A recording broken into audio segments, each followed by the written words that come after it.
আসসালামু আলাইকুম প্রিয় দর্শক, আবারও হাজির হলাম মামুনের সখী চ্যানেলের একটি নতুন ভিডিও নিয়ে। আমাদের সাথে থাকার জন্য আপনাদের সকলকে ধন্যবাদ।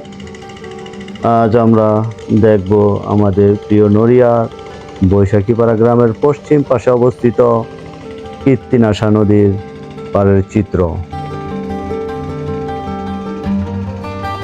অপূর্ব এক পরিবেশ নিয়ে, অপূর্ব এক দৃশ্য নিয়ে, অপূর্ব এক চিত্র নিয়ে হাজির হলাম। চলুন দেখতে থাকি আমাদের কীর্তিনাশা নদীর পাড়ের চিত্র।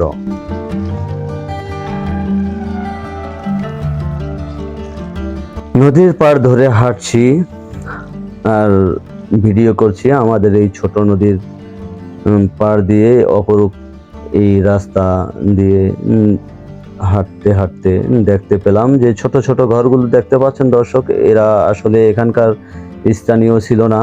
তারা পদ্মা নদীর ভাঙনে এখানে এসে ছোট ছোট ঘর করে বসত করে তুলেছে।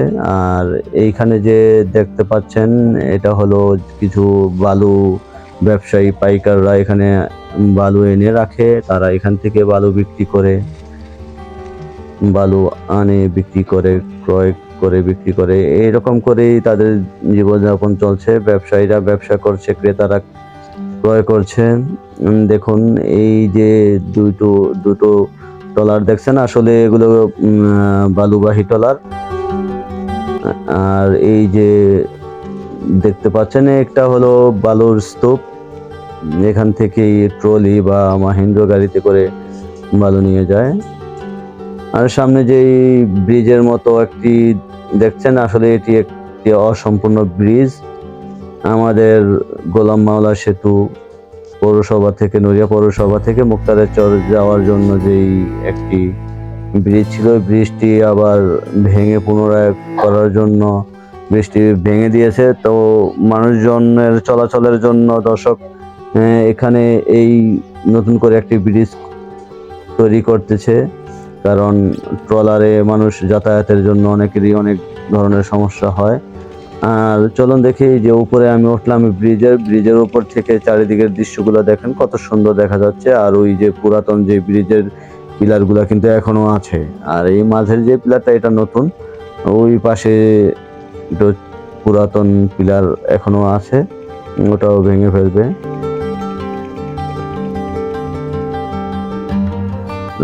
মানুষজন নৌকা থেকে নামছে, দেখতেই পারতেছেন।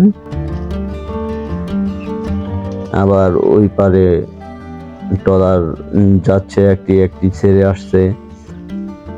আসলে এই ব্রিজ থেকে, এই ছোট একটি ব্রিজ তৈরি করছে অসম্পূর্ণ। এই ব্রিজের উপর থেকে এই চারিদিক দেখতেছি, খুব সুন্দর লাগছে। এখানে যারা কাজ করছে তারা এখনো কাজ করতেছে, সন্ধ্যা প্রায়।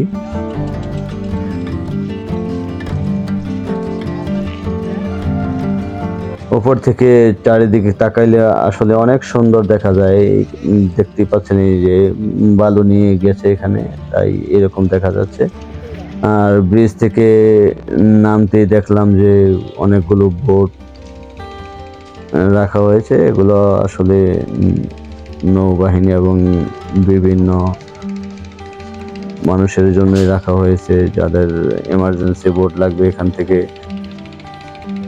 সংগ্রহ করতে পারবেন।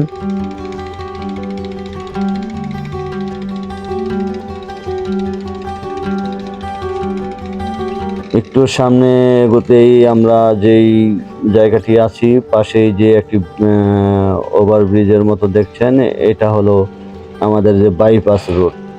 এই ব্রিজ আমাদের গোলাম মাওলা সেতুটি আবার যখন সম্পূর্ণ হয়ে যাবে, তখন এই বাইপাস রোড দিয়ে সকলেই চলাফেরা করবেন, বিভিন্ন গাড়ি এখান দিয়ে যাবেন।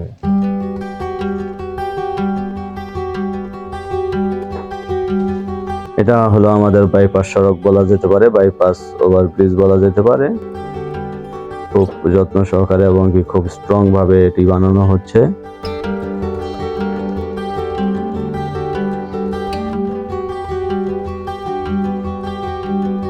দর্শক, আমি আর একটু এগুতেই দেখতে পেলাম একটি মাছ ধরার জেলেদের যেই ট্রলার আছে ওটা ছেড়ে যাচ্ছে। আর একটু আগে আসলে হয়তো সম্পূর্ণ দেখতে পারতাম। তারা দূর অজানায় চলে যাচ্ছে মাছ ধরতে।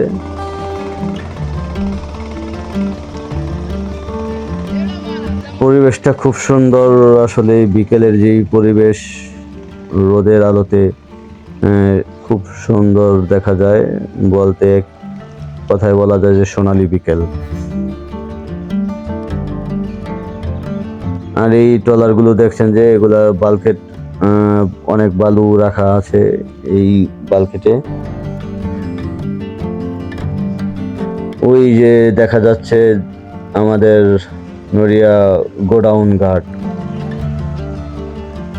বিভিন্ন বাজারের ঢাকা থেকে আমাদের যে বিভিন্ন মালামাল আসে এই ঘাটই নামে।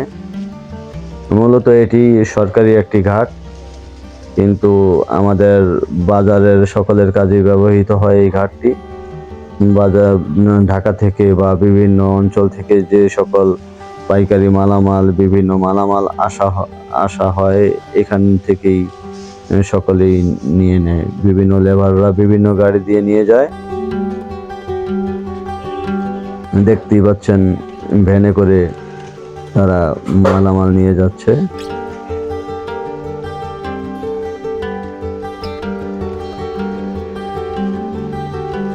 তো দর্শক, আমরা কীর্তিনাশা নদী থেকে এখন পদ্মার পাড়ের কাছাকাছি চলে আসলাম। তাই এখন চলে যাব